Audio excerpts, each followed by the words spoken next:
Lumayan iki mau njaluk emas 150.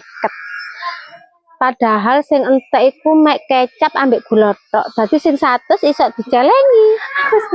100 iki kudu tak celengi. Pokoknya kudu 50 blonjo iki engko ya. Mbak Win, tumbas. Ayo. Iya, Mbak, tuku apa? Mbak, aku tuku kecap ambek gula. Kecap ambek gula.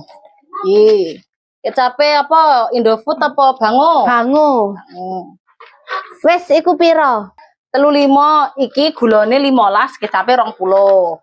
Mek iki tok ta? Sabun-sabunmu gak entek odol sampo. Karek titik sih, Mbak. Ya menisan po. Iya wes. Ayo apa? Iki ya? Sabun cair. Ya. Odole pisan wes. Odol. Sikate.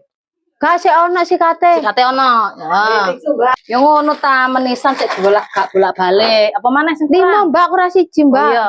Sarden ta? Sarden. Iya wes, ambek kopi-kopi, Mbak. Kopi. Ambek sanglet kabeh. Wes, nah iki. Iki sanglet, Mbak. Oh iya, nah.